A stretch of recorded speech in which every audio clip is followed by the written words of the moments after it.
Hey, it's your guy Tyrrell back with the interviews. In today's video, we're going to break down the tactical issues that Brendan Rodgers presented to Mikel Arteta in Leicester City's 1-0 win over Arsenal. When we break down the game and we do look at the board, we have Leicester City in a 3-4-2-1 that did shift into a 5-4-1 when they were out of possession. Arsenal started the game in a 3-4-3, but what was interesting about their system was that when they did look to push forward, they looked like more of a 2-3-5. The manner in which they were able to do that was that they had the center backs on the ball and they had Thomas Partey holding a central position where he was marked out of the game by Harvey Barnes starting up front initially. And then what ended up happening was that because Saka and Ceballos were shifting into those inside left and right positions, all Leicester City had to do was that whenever the ball was placed into their feet, you had Pratt or Maddison shifting into those zones to close them down. In theory, the midfield battle should have seen Thomas Partey against Tielemans and Ceballos against Mendy, but with Barnes sitting on Thomas Partey,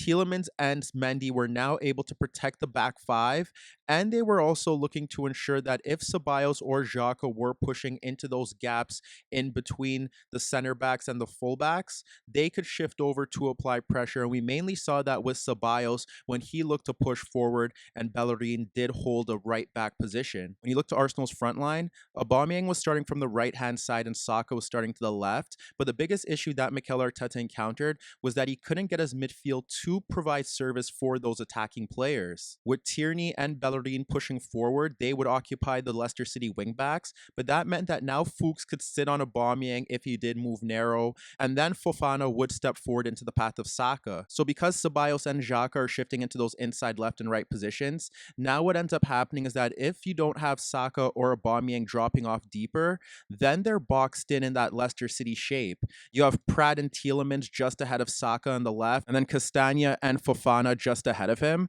And if you look over to the right-hand side, that's where you see Mendy and Maddison just ahead of Aubameyang, and just in behind them, you end up seeing Justin and Fuchs. That meant that if Lacazette did look to drop forward or was looking to receive possession over the top, then he would be tasked with Johnny Evans. Over on the left-hand side, what we ended up seeing was that whether it be Saka or Aubameyang, they would adopt narrow positions looking to break towards the box, and they would occupy Castagna and Fofana, and that created space for Tierney to push forward beyond Pratt to receive the ball in an advanced left position. Brendan Rodgers' attempt to deal with that Arsenal threat was that if the ball was shifted out to Tierney, then you would have Castagna instantly shift towards his path and hope to close him down. With Ceballos and Xhaka in those deeper positions, if Pratt or Maddison couldn't step out to them quick enough, then they were able to play quick diagonal balls out into that zone. But ultimately, when you look at Leicester City's shape, that 5-4-1, it forces Gabriel and David Luiz to push forward and operate as creators,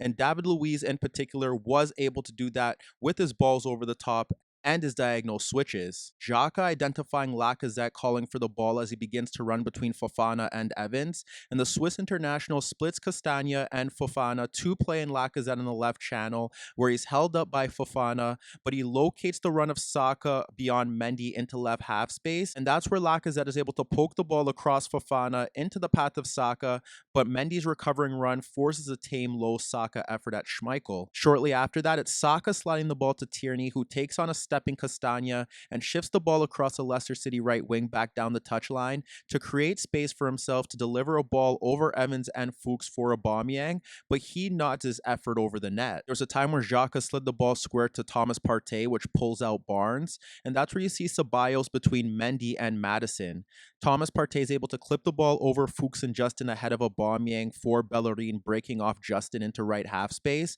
but while Bellerin does a very good job of playing the first time ball into the 6-yard box, Evans is able to clear it easily for a corner because there are no Arsenal players breaking towards that zone. We ended up seeing Luiz stepping into Leicester City's half once again and clipping a diagonal ball over Aubameyang and Castagna, and we also see Lacazette occupying Fofana, and Luiz's ball ends up finding Tierney, and although Castagna does a very good job of shooting out, Tierney receives enough time to deliver another ball into the box for Lacazette towering over Evans, but he nods Tierney's delivery upwards due to Evans's pressure. If you look to one final David Luiz example, it's Luiz clipping a diagonal ball over Aubameyang Aubameyang darting between Castagna and Fofana for Tierney, who takes his touch beyond Castagna into left half space, and as the Leicester City right back misjudges the delivery, Tierney's ball across Fofana and Evans into the 6-yard box is knotted wide of the net from point-blank range due to Fuchs' last-ditch pressure on Lacazette. And if we look to one final example in that opening half that Arsenal created, it's Xhaka pinging a diagonal ball over Justin for Aubameyang, and a combination with Aubameyang and Bellerin ends up pulling out Maddison, Fuchs, and Justin. That's when you end up seeing Aubameyang dropping the ball back to Ceballos, who should be closed down by Maddison, but with no Maddison within close proximity, Ceballos is able to clip a first-time ball around Fofana and Castagna for Saka peeling free at the back post, but he mishits his first-time effort and then snatches his second opportunity into side netting. In terms of the second half, Arsenal still encountered issues playing through midfield, with Maddison starting up front, and now he was sitting on Thomas Partey, and Xhaka and Ceballos were still in those inside left and right positions, being monitored by Pratt and Barnes. Still, despite the lack of a natural target man and creativity in that midfield zone, Arsenal were still able to get into some good positions. The other example that we could look at is Xhaka playing the ball across Maddison for Aubameyang narrow ahead of Fofana, and he slides the ball to Tierney to drag out Castagna, and Aubameyang instantly runs across Fofana to receive Tierney's first-time ball around the Leicester City right wing back into left half space, and that's where you end up seeing Aubameyang chip a byline cross to the back post, and with Nicolas Pepe running across Justin to drag him into the 6-yard box, that creates space for Bellerin to make a late run into the box, but he side-foots his first-time effort on goal, and Mikel pushes it away. If we briefly look into how Arsenal did struggle defensively, when they dropped off into their 5-4-1, their pressing was pretty good against that Leicester City side trying to build out of the back. They had their front three closing Leicester City's back three, Tierney and Bellerin push forward towards Justin and Castagna, and then you had Thomas Partey and Ceballos stepping into the path of Tielemans and Mendy. The only real modification that we saw from that was that there was a time where Lacazette would drop on Mendy, and that's when you saw Ceballos swarming Tielemans on the ball, and it allowed Thomas Partey to shift into the path of Maddison to prevent Luiz from stepping out. However, it was the rare occasion where Arsenal weren't tight with their pressing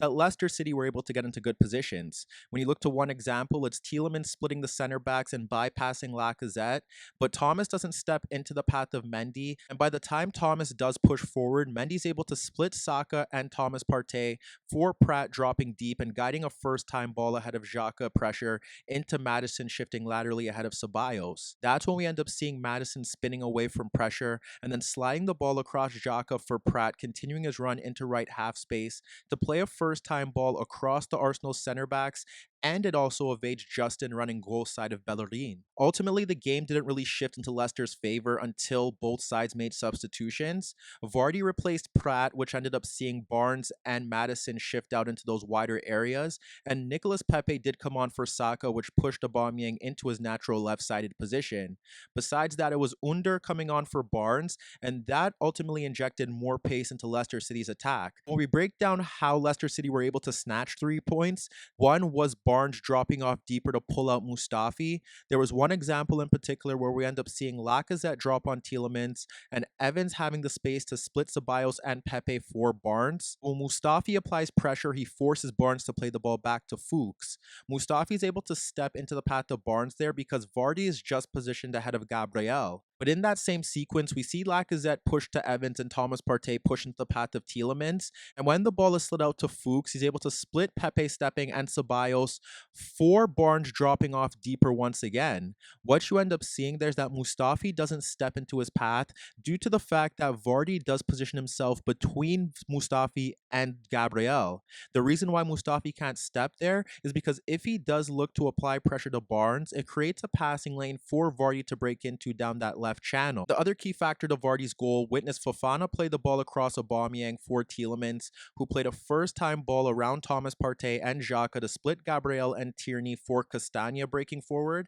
but Gabriel did a very good job of coming across to provide cover and win the ball. Nevertheless, in the build-up to Vardy's winner, we witnessed both key themes on display. It was Mustafi stepping into the path of Maddison, dropping in towards the halfway circle to receive a Tielemans pass that split Thomas Partey and Ceballos, but Mustafi did a good job of blocking Maddison's attempt to slide the ball out to Justin. However, in that same sequence, we witnessed the ball being shifted out to Tielemans, and before Thomas Partey can step into his path to apply pressure, he clips a first-time ball over Xhaka for Under, breaking into that right half space beyond the Arsenal left center back. That forces Gabriel to shift over to provide cover, which leaves Vardy free. Once Gabriel shifts towards Under, that's when Mustafi has to recover and get goal side of Vardy, but he doesn't attempt to do that, and that leaves Gabriel in a 2v1 situation and a simple tap in for Under to play the ball across Gabriel for Vardy to win the game.